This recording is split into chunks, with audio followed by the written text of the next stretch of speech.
ससुर का घर, बहुओं के लिए शिक्षाप्रद कहानी। रोहन और सीमा की नई नई शादी हुई थी।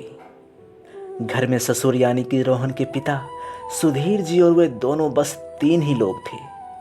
इस घर के रोहन के माँ बाप ने जीवन भर पाई पाई जुटाकर बड़ी मेहनत और अरमानों से बनाया था, वरना आज के समय में मुंबई में घर बनाना तो दूर की बात है, किराए पर लेना भी बहुत बड़ी अचीवमेंट से कम नहीं। जब रोहन कॉलेज में था तब माँ ने उन्हें और दुनिया को छोड़कर जा चुकी थी। एक काम वाली बाई शंकु थी जो सुबह से लेकर शाम तक उसके घर का सारा काम किया करती थी। नई नई शादी हुई थी, इसलिए सक्कू बाई को दिन भर घर में रहना सीमा को अपने प्राइवेसी में बाधा सा लगता था। इसीलिए अब सक्कू बाई सुबह खाना बनाना, कपड़े और पोछा करने के बाद चली जाती और वापस शाम को आकर खाना बनाती। सक्कू बाई की दोपहर का गैर हाजिरी से कई छोटे मोटे काम दिखाई देने लगे, जिनसे ज़्यादातर काम बिना कहे सुधीर जी ये सोचकर कर लिया करते कि बहू को मदद हो जाएगी, लेकिन बहू सोचती कि ससुर जी को औरतों के काम में दखल देने की आदत है। एक दिन मौका देखकर सीमा ने रोहन से कहा, क्यों ना हम बाबूजी को वृद्धाश्रम भेज दें। सिर्फ एक बार पैसा भरना पड़ेगा और उन्हें भी अपने उम्र के लोगों के साथ मिल जाएगा। हमें भी अपनी प्राइवेसी के बारे में ज़्यादा सोचना नहीं पड़ेगा।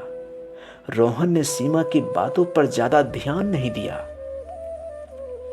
कुछ दिन ही बीते थे कि बाबूजी अपने दोस्तों के साथ 1 हफ्ते के लिए टूर पर चले गए और इत्तेफाक से इसी दौरान सक्कू बाई भी छुट्टी पर थी। फिर क्या, सीमा को जैसा चाहिए था वैसा समय मिलने लगा। अब रोहन रेस्टोरेंट में खाना खा लेता और सीमा का काम आमलेट, ब्रेड या मैगी से चल जाता। खाना बनाने की टेंशन नहीं थी, लेकिन घर में निकलने वाले सारे काम तो अभी भी करने ही थे। ससुर जी की गैर हाजिरी में सीमा को एहसास हुआ कि वह बिना कहे ही जो काम कर लिया करते थे उनसे कितना फर्क पड़ता था। छोटे मोटे लगने वाले यह काम भी काफ़ी समय और एनर्जी लेने वाले थे। कुछ दिन बीतने के बाद एक दिन रोहन सीमा को कहता है, चलो आज कहीं बाहर घूम कर आते हैं। सीमा बड़ी खुशी खुशी सज धज कर बाहर घूमने के लिए तैयार हो जाती है। रोहन सीमा को अपने घर से 4 किलोमीटर दूर एक चौल में लेकर जाता है। एक आदमी रोहन के हाथ में एक चाबी देता है। रोहन उस चाबी को लेकर चौल का एक कमरे का दरवाज़ा खोलता है।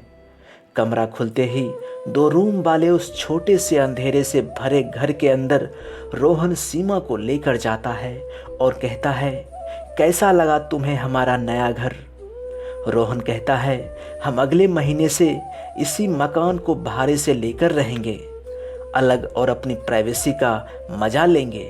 अभी मेरी आमदनी के हिसाब से हम इसी को अफोर्ड कर सकते हैं।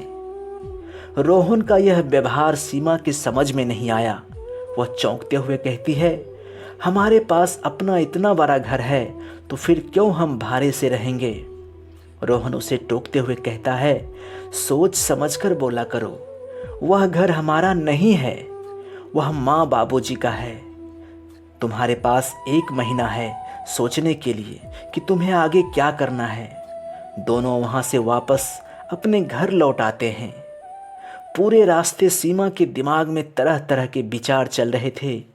घर पहुँचते ही उसने रोहन से कहा, माना कि यह घर माँ बाबूजी का है, लेकिन क्या हमारा इस पर कोई हक नहीं है। रोहन ने कहा, बिल्कुल है, लेकिन माँ बाबूजी के बाद, जब तक वो हैं तब तक तो नहीं।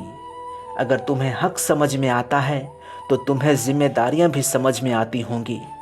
सिर्फ हक के बारे में सोचकर और अपनी जिम्मेदारियां भूलकर स्वार्थी होना क्या भला अच्छा होता है। सीमा के पास रोहन के इस सवाल का कोई जवाब नहीं था।